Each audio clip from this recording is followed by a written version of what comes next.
Lock down ಅಂದ ತಕ್ಷಣ ಎದೆ ಛಲ್ ಅನ್ನತದ. ಇನ್ನೂ ನೆನಪಿದೆ ಕೋವಿಡ್-19. ಅವಾಗ ನನ್ಗೆ ಕೋವಿಡ್ ಬಂದಿತ್ತು. ಅವಾಗ ಟ್ರೀಟ್ಮೆಂಟ್‌ಗೆ ಲಕ್ಷಾಂತರ ರೂಪಾಯಿ ಖರ್ಚು ಮಾಡಿದೆ. ಈ 2 ಕಾಲುಗಳು ಇನ್ನೂ ಸ್ವಾಧೀನದಲ್ಲಿ ಇಲ್ಲ. ಯಾಕಂದ್ರೆ ಸ್ವಲ್ಪ ದೂರ ನಡಿಬೇಕಂದ್ರೆ ತುಂಬಾ ಕಷ್ಟ ಆಗುತ್ತೆ. ಆದ್ರೂ ವ್ಯಾಪಾರಕ್ಕೆ ಹೋಗ್ತೀನಿ. 3 ಹೊತ್ತಿನ ಊಟ ಮಾಡ್ಬೇಕಾದ್ರೂ ತುಂಬಾ ಕಷ್ಟ ಆಗುತ್ತೆ. ಯಾಕಂದ್ರೆ ಅವಾಗ ಕಾ ಕಾರ್ ಕಳ್ಕೊಂಡೆ, ಬಂಗಾರ ಕಳ್ಕೊಂಡೆ, ಇಷ್ಟೆಲ್ಲಾ ಕಳ್ಕೊಂಡಾದ್ರೂ ಇನ್ನೂ ಈ ಬಡ್ಡಿ ಕಟ್ಟಕ್ಕೆ ಆಗ್ತಾ ಇಲ್ಲ. ಆ ತರ ಬಿಸ್ನೆಸ್ ಪಿಕಪ್ ಆಗ್ತಾ ಇಲ್ಲ. ಯಾಕಂದ್ರೆ ನಾನ್ ಜಾಸ್ತಿ ದುಡಿಬೇಕಂತ ಆಸೆ ಇದೆ. ಆದ್ರೆ ನನ್ನ ಕೈ ಕಾಲುಗಳು ನನ್ ಸ್ವಾಧೀನದಲ್ಲಿ ಇಲ್ಲ. ಆದ್ರೂ ಈಗ ಮತ್ತೆ ಲಾಕ್ ಡೌನ್ ಅಂದ ತಕ್ಷಣ ಎದೆ ಜುಂಪ್ ಅನ್ನುತ್ತದೆ.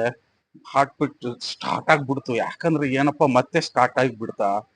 ನನ್ನಂತವ್ರು ಏನ್ ಮಾಡ್ಬೇಕಂತ ಅರ್ಥ ಆಗ್ತಾ ಇಲ್ಲ. ತುಂಬಾ ಬೇಜಾರಾಗ್ತಾ ಇದೆ. ಯಾಕಂದ್ರೆ ಇರು ಬರುದೆಲ್ಲಾ ಕಳ್ಕೊಂಡಿದೀನಿ. ಈ ಸರ್ತಿ ಮತ್ತೆ ಲಾಕ್ ಡೌನ್ ಆದ್ರೆ ನಮ್ಮಂತವ್ರು ಬದುಕುದ್ ಹೆಂಗೆ ಅರ್ಥ ಆಗ್ತಾ ಇಲ್ಲ.